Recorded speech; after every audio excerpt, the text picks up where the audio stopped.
Hello, Maverick traders, and welcome out to your daily market roundup. This is Sanket here, and I'll be breaking down today's market price action. It's October the 24th. It's a Thursday. Let's get into it. Taking a look at markets today, as always, we'll be looking at broader market analysis. Then we'll take a look at the currency heat map analysis, and then we'll take a look at some possible setups ahead. Let's get into it. Disclaimer. This video was created for professional stock and option traders.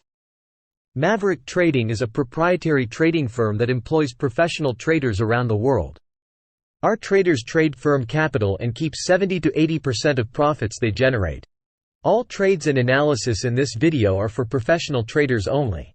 If you are interested in becoming a professional trader for Maverick, click the apply button in the video description.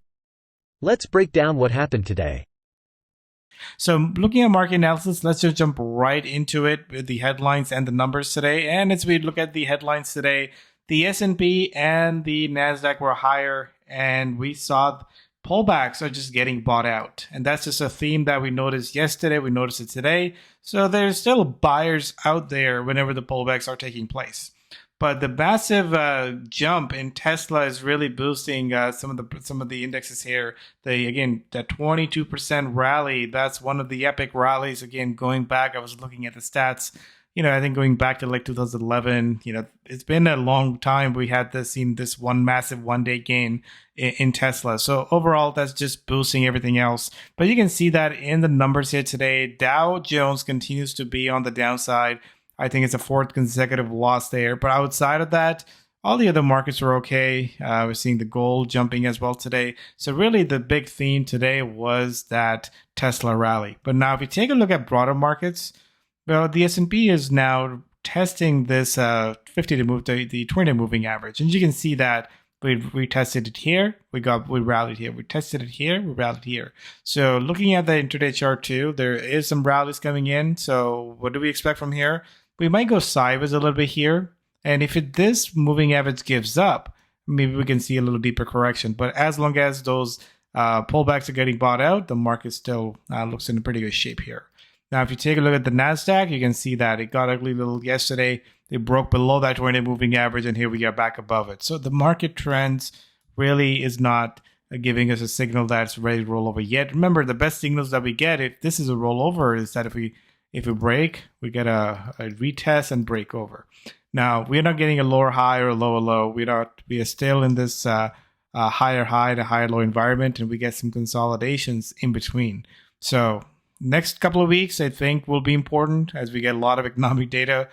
We have elections coming up. Market might stay jittery, but I think after that, we'll probably have a better idea how things will be, going to November, December.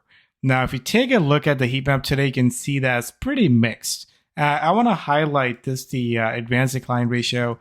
Today, you can see it was pretty split, 54% up, 42% down. But take a look at the market breadth today. Market breadth has actually gone down. I mean, we were sitting about 33 to 67. Again, that's just really where we have been. But you can see that now we're down 46% down below the 50-day moving average and 54% up. So the market again is not, there's no broad rally. The market price action is still very concentrated into certain stocks, and you can see that in this heat map today.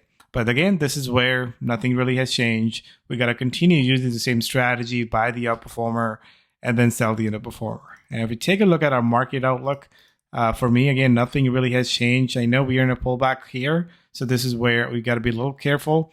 But again, I think that's just the nature of it. In the next couple of weeks, we could see some changes. So taking a look at setups here, we're going to go with some bull setups here, some neutral, and some bearish.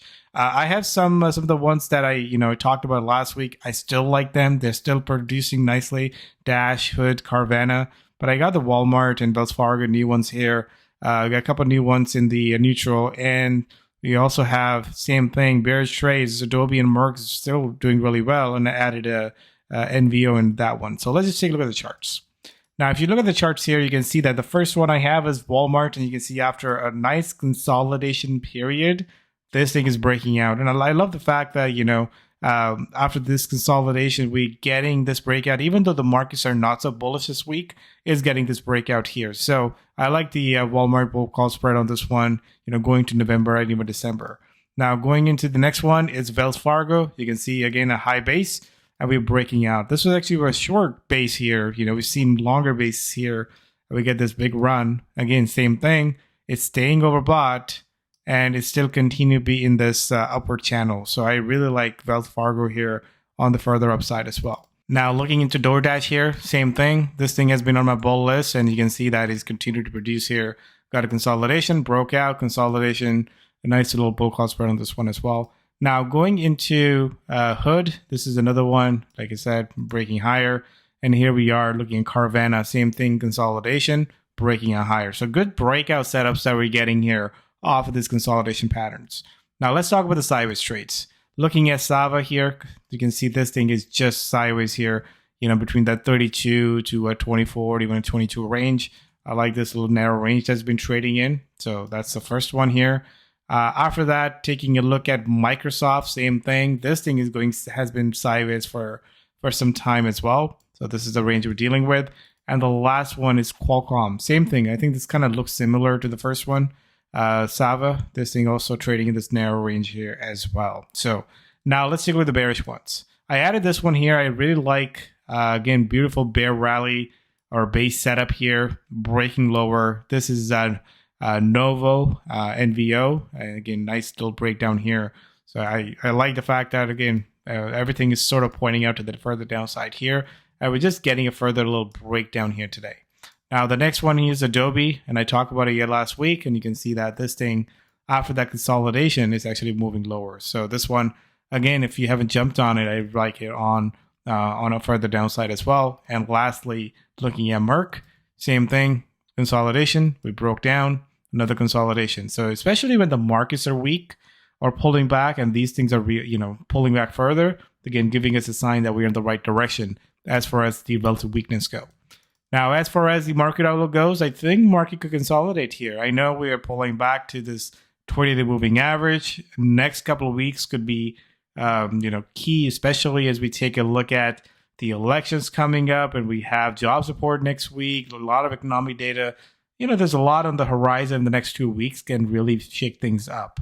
So that's really where you get to decide, hey, is this the time to be active, or is this the time to kind of scale back, or maybe just, be on the sideline and wait for the next big opportunity. Again, this is what we're running into, and every trader wants to position themselves accordingly. So make sure you're planning out for the next couple of weeks there. Not a whole lot tomorrow, economic reports, nothing big on an earnings. So far, no real change here. As we go to next week, like I said, I've got a lot of economic data that I think likely to move the markets here. So keep a close eye on those. Moving averages, if we break below those, if we don't find buyers coming into those pullbacks, then that's really where the markets could pull back further. Till then, take care, happy trading, see you next one.